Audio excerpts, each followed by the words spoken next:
Spirituality. Many people think being spiritual is for the lousy or for those who do not want to do anything else and they want to shred away from the responsibility which they have. Well, this is a very narrow way of thinking. I come across many people who talk that, okay, what is this you're doing and what is the spirituality? What is the point of it? Well, spirituality is not something which is for fearful people, I would say. Spirituality is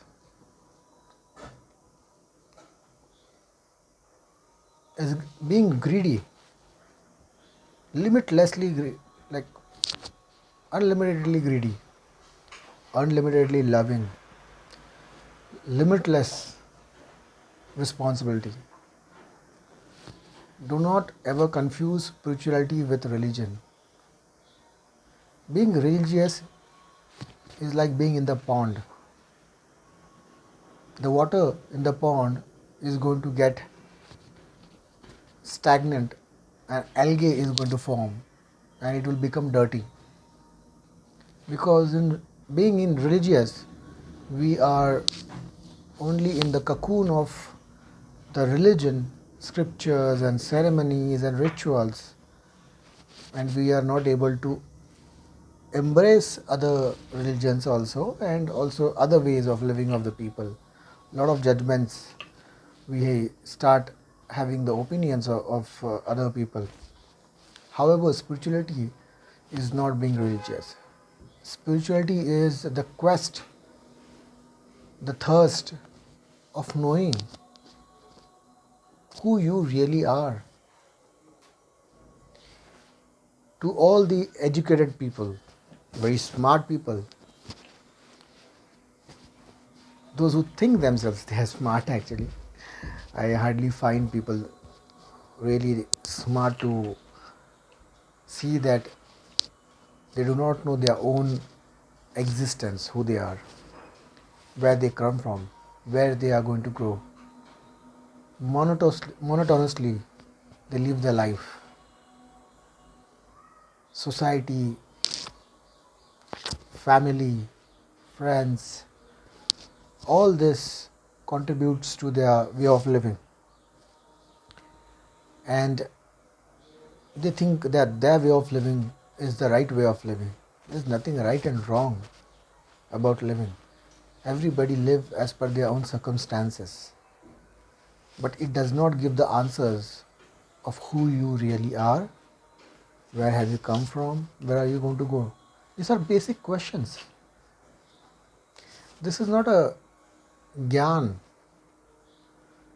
or a big blabber I am talking about. It is very simple. Out of one sperm, out of one cell and one ovary, you have become a full-fledged human being. Don't you see that? Are you that one cell? Are the trillions of cells which are not there now in the body? You are not hosting only your life, but you are hosting lives of many bacteria in this body. Where are you? Like, what are you? And who the hell are you?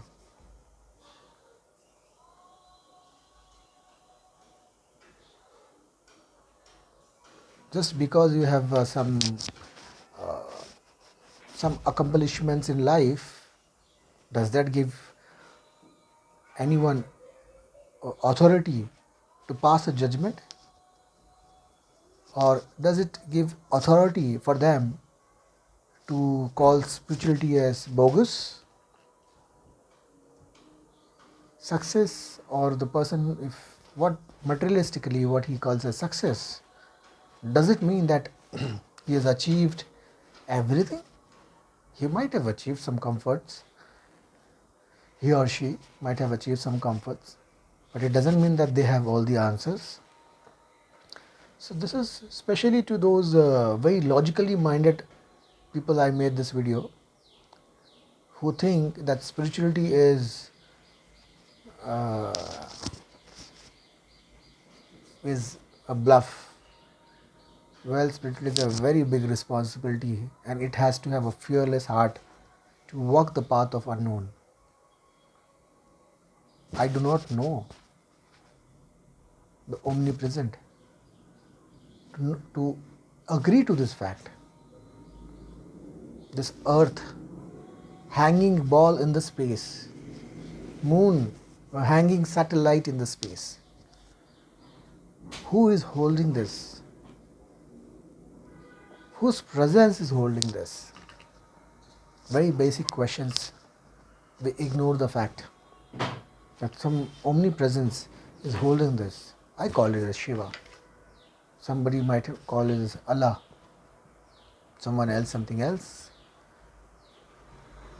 God, etc. There are different paths to understand these things. There are different techniques and ways to know the answers. I would not go in the techniques, but first you need to know to question yourself.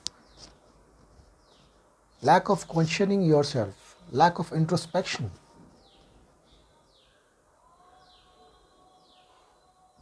of the real questions create or make you blindfolded. You have tied a black cloth around your eyes and you do not know the reality and you speak big things. No. Don't look down upon on spiritual people. Never look down. If they come to really point of a debate, they are much far better than the materialistic people. Materialism is not bad. I'm not saying it's bad. It's nice. It's good to have a comfort. But equally, respect the fact that somebody who has made his life dedicated to know the truth, or a seeker, or a yogi, you should respect that fact. Earlier in our culture, there was a huge respect. If a yogi passes by the house, he was fed, well nourished, and clothes were given and some donations were given. But today, if you see someone passing really with those yogi clothes, and the first thing is we would not even bother to give anything to him, and even if he knocks as a beggar, we'll treat him to go away. Luckily, there's still in villages there's a respect still been left about it, but in city life that's impossible. First thing they would say, हट्टा खट्टा है भाई, काम क्यों नहीं करता है? नहीं करता है वो काम क्योंकि उसने चूज किया है कि वो समाज की सेवा करेगा अगर वो अपने आप को जान पाएगा तो. He would like to know about himself and then he'll come back and give his teachings. That's why we have all this religious cult and philosophies and spirituality and Socrates, people like Socrates, Muhammad, Lao Tzu, Osho, Sadhguru, Buddha, only because they had that gut or daring in their heart to walk this path. A huge study was created around them. Otherwise, what the shit anybody would know about spirituality? Forget about spirituality. What the shit they would know? How to live or where to cry when they are down. We all have spirit in us. Please understand the basics. And everybody, those who have spirit, is anyway spiritual, even though they agree or disagree. So spirituality is a path to know the unknown, to experience the unknown. That is spirituality. Thank you.